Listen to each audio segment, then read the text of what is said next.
Alright, mega love shout out mga kakabsat. Today is last day ng July. Naku po, July 31. At bukas, Agosto na mga kakabsat. Mega love shout out. Yung lingkod nagbabalik.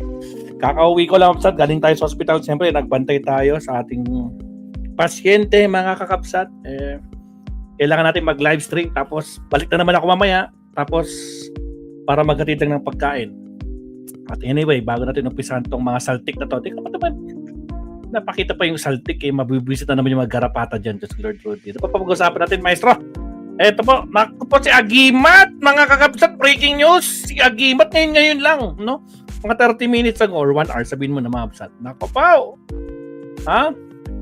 Kinatigan siya ng Sandigang Bayan. Diyos ko Lord, ibang klase ang Agimat talaga ni Ramon Bong Revilla Jr., mga kakabsat. Meron siyang nakapag-post siya ng bail. Ibig sabihin, pansamantalang makakalaya itong si Ramon Bong Agimat. Nakapaw. Pero mga kakabsat, Diyos ko Lord, kabado itong mag-inang to. Itong mag-ina. Ha? Mukhang nasa preliminary investigation na ang graft and plunder cases. Ay, Diyos ko po, Lord Rudy. Diyos ko po, Rudy. Mabibwisit na naman yung mga garapata dyan. Sasabi nila, inuubos sila sa Senado, yung mga minority. Tandaan nyo, pati si Tia may problema din. Ethics complaint plus disbarment. Paktay na. Sinang may iwan? Amy Marcos, tsaka mga bilyar. Wala na. Lagas. At tsaka si Robin Hood pa. Ay hindi, may kaso rin si Robin Hood. Wala na talaga. Nakpo po, yan. Kinakarma na sila mga kabsat. Pero ito, pag-usapan natin to. Breaking news ngayon lang mga kabsat, no? Itong si Agimat, nakpo po, mukhang napagbigyan. President Bongbong Marcos and Ombudsman Remulla are now open for jailing mode.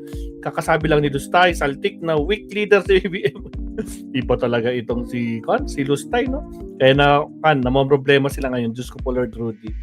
O siya, let's do this! O, ito muna. Bong Revilla, 1 million bail in 92.7 million flood control malversation case. Senator Ramon Bong Revilla Jr. may now post bail after the Sandigang Bayan 3rd Division ruled the prosecutors failed to establish that the evidence in his guilt is strong and it is non-bailable malversation case over the alleged anomalous 92.8 million flood control project in Pandi, Bulacan. Ano ba nangyari dyan? Sige nga, silipin muna natin yan. Silipin muna natin to mga kakabsat. Diyos ko Lord Rudy. O ito. Daming ads. O, sabi sa balita. Pinayagan ng Sandigan Bayan si dating Senador Bong Revilla na makapagpiyansa kaugnay ng kasong malversation sa umano'y irregularidad sa isang flood control project sa Pandi, Bulacan. Itinakda ng Sandigan Bayan 3rd Division sa 1 milyong piso ang piyansa ni Revilla matapos sa kayang-kaya yan. Ilang bang 92 billion? Ay, kayang-kaya yan. 1 milyon lang. Chicken yan kay Bong Revilla. Sabihin ng korte na hindi napatunayan ng prosekusyon na malakas ang ebidensya ng kanyang pagkakasala. Nilinaw naman ng Sandigan Bayan na hindi nito tinukoy ang pagkakasala o kawalan ng sala ni Revilla at magpapatuloy pa rin ang paglilitis sa kaso. Yun. Pansamantalang kalayaan lang, ma'am. At hindi pa po yan inaabsuelto. Pansamantala. Para makapag Starbucks lang dyan. Ay, nako, Diyos ko Lord. Namiss ni Ramon Bong Revilla Jr. yan. Nako. Pero sanay siya. Labas loob naman siya. Diyos ko Lord Rudy. O siya. Ako, paano ba sabi sa balita, ma'am? Sabi dito. Former Senator Bong Revilla Jr. may now post bail after Sandigan Bayan 3rd Division ruled the prosecutors failed to establish that the evidence on his guilt strong is non-bailable malversation case over alleged anomalous 92.8 million flood control project in Pandi, Bulacan. In a 107 pages resolution promulgated Friday, and the anti-graft court granted Revilla's petition for bail, setting it at 1 million and ordered his provision release upon posting the cash bond unless he is being held on another legal ground. Yun lang. No? The court said it was granting an application for failure of prosecutions to establish a strong evidence of guilt during the bail hearings with respect to the charge of malversations through falsification of public documents. The third division, however, denied the bail applications of Revilla's co-accused Bryce Hernandez, JP, RJ Salvador, Domasic, Emilita Capistrano, Juan Coronel Mendoza at Cristina May del Rosario. Yung mga kasama na yan na mga district engineer. The court said Revilla provisional release in line in this Supreme Court's ruling in Enrile versus Sandigan, which allows bail in non-bailable offenses when the prosecution fails to show the evidence of guilt is strong. Revilla and his co-accused were charged over alleged ghost flood control project in Barangay Bunsuran, Pandi, Bulacan. According to the information filed by the Office of the Ombudsman, prosecutors alleged that between July 2024 and May 2025, the accused conspired to facilitate the release of the government funds for supposed construction of the flood control structure despite no such projects being implemented. Ako po, multo talaga. In the information alleged that at least 76.9 million was paid by Sims Construction, trading in connections with the project causing damage the prejudice the government. Prosecutor also accused Revilla and chairperson of the Senate Committee on Public Works of the 19th Congress of obtaining from Department of Public Works and Highways a list of projects for funding, facilitating, and including the Pandi project in 2025 General Appropriation Act, or GA, receiving kickbacks or commissions from the funds allotted for it.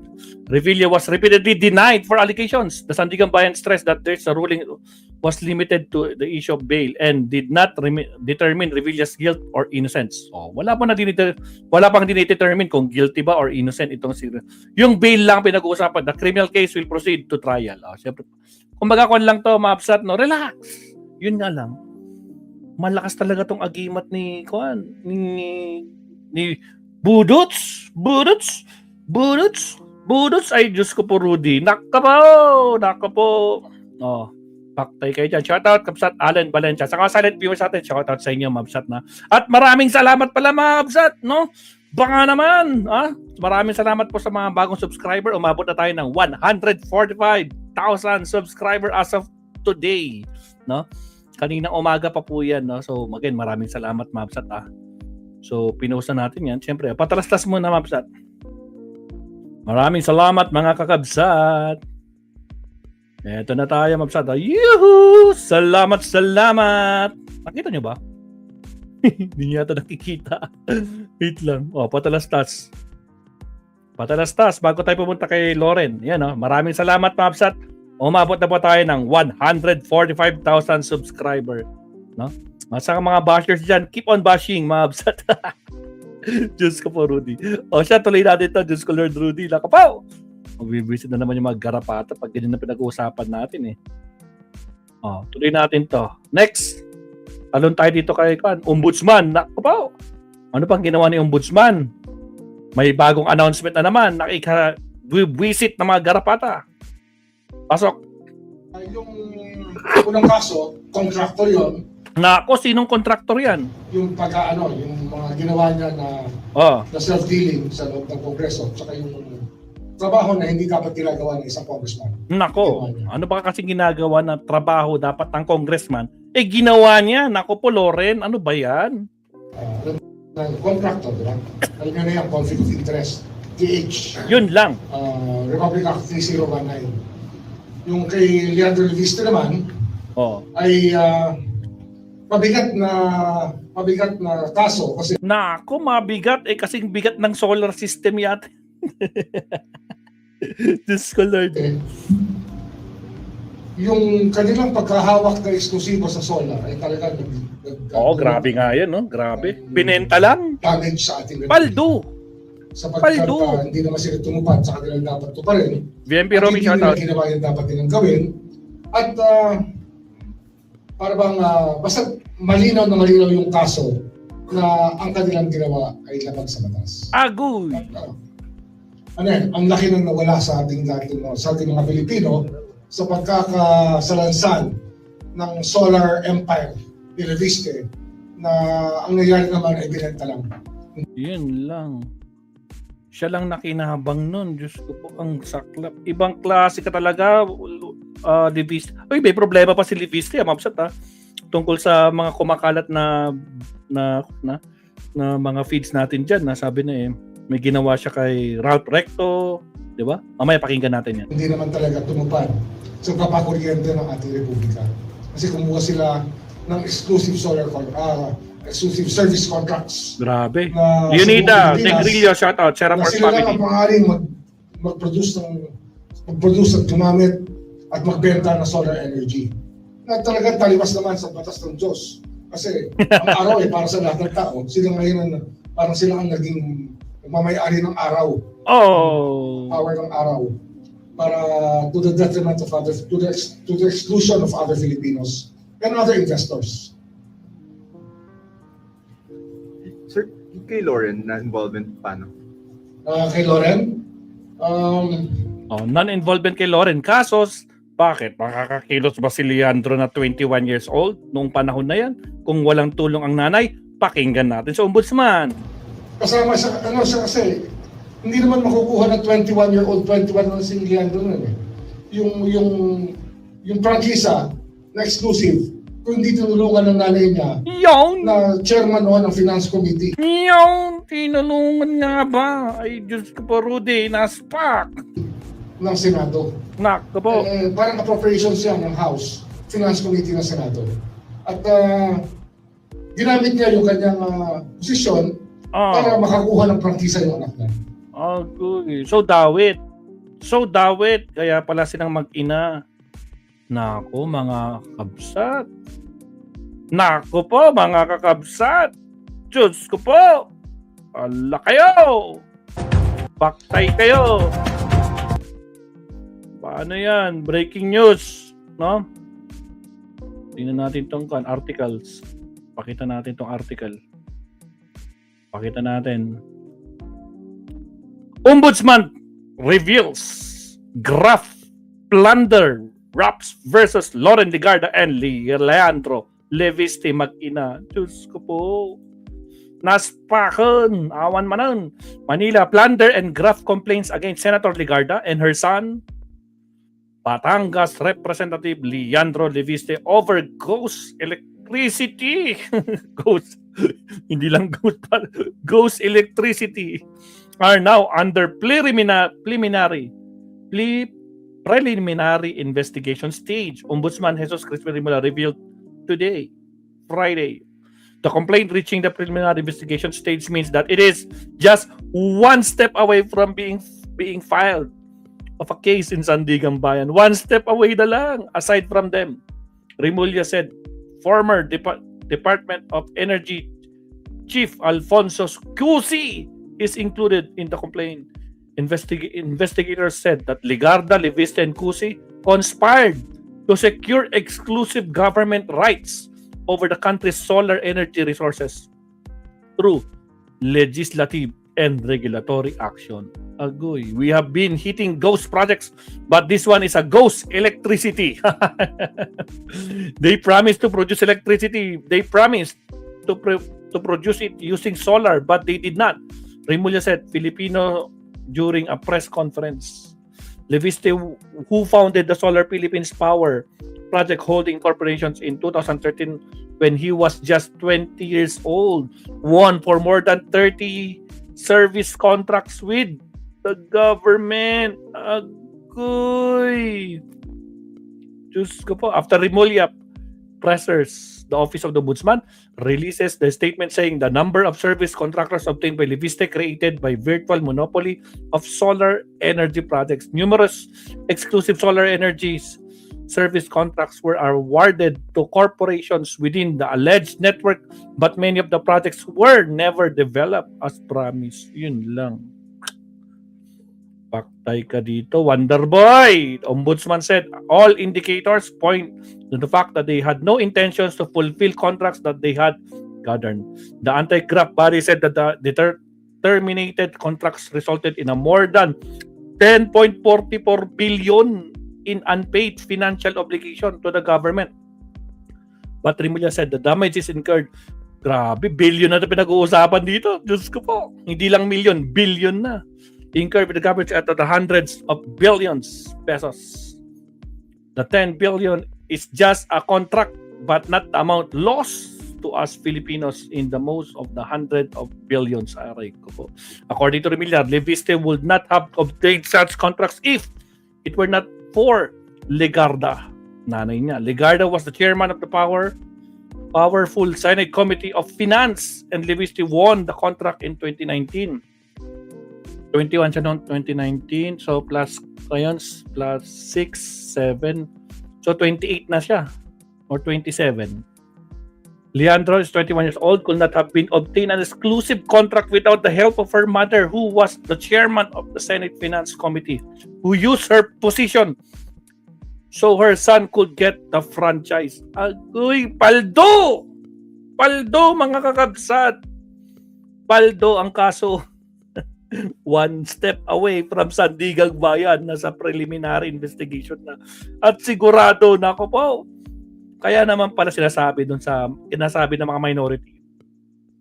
Inuubos sila, no? 3 down. Tapos pasunod pa yung plunder case ni Petra. Tapos itong akala natin walang kaso itong si Loren Legarda. Nako po, tragis damay pala. Anak ng kamote. Paano ba yan, mga ka-DDS? Ha? Paano ba yan, Leonida Negrilos, BMP Romy? Paano ba yan? Ha? Mga kakabsat? Kamusta na, Allen Valencia? Ano nang gagawin nila? Magsisiiyakan sila ngayon. Diyos ko. Kaya na may problema sila ngayon eh. Lagas! Eh kung natuluyan ng plunder din yan, nako po. Tay kayo. O sabay-sabay yun. Loren tsaka si Kwan. Tapos si Pia may kaso din, no? Madidispar na. Tapos yung kanta, yung ethics complaint. Tapos yung paldo talaga. Ibang klase. Lahat ng nasa minority may kaso. So, tragis this ko, Lord Rudy. O, siya. Yan lang naman ang breaking news, Mabsat. Itong dalawang yan, no? Na talagang grabe, mga kakabsat, no? Talagang pinaldo na, no? Pinaldo ng nila ang kanilang mga ginagawa. Diyos ko po, Lord Rudy. So, ayan, Mabsat, no? Si Agimat, ulit, nakapag-post will be posting bail ng 1 million. Ay, kayang-kaya. What is 1 million for Bong Revilla? Chicken lang yan, nakbo. Kayang-kaya. At preliminary investigation din naman dito sa mag-inang si Loren at saka si Leandro tungkol sa graft at plunder cases. Agoy, ang saklap. Ha? Ano na? Paldo talaga. Paldong-paldo talaga. May balak lumaban si Batangas kalaban si Recto. Oh, really? Ganun ba? Kaya naman pala todo. Actually, meron pa pasingit. May pasingit akong isa. Ito, tungkol kay Leandro. Singit Motive? to. Wait lang. Isigit natin to. Hello guys. Asan na yun? Naku, nawawala yata. Hindi ko yata na-share. Hindi ko na-share. Pasensya na. Si Libiste ba to? Hello guys, eto na naman tayo at Abante News yan. Okay na yan. Meron yung post ni sino ba yun? Yung kakamping vlogger. Nakita ko lang kanina. But anyway, so far, yan ang update, Mabs. Oy, si Mima. Speak of Mima, Mabsat, no? Natukoy na at kinasuhan na ng murder ang dalawang umano'y mastermind sa pagpatay sa pulis. Mamaya na, pag-usapan natin ito mamaya. Yung kay Mima, mamayang gabi na lang. Pagbalik ni Maestro. Subtopic muna tayo. Mamaya si Mima. Yung kung sino yung pumatay dyan. Sino yung pinakautak. Pag-usapan na. Alright, countdown tayo. Subtopic tayo, Ma'am Sat. Again, sa mga bagong pasok, huwag kalimutan mag-like at subscribe.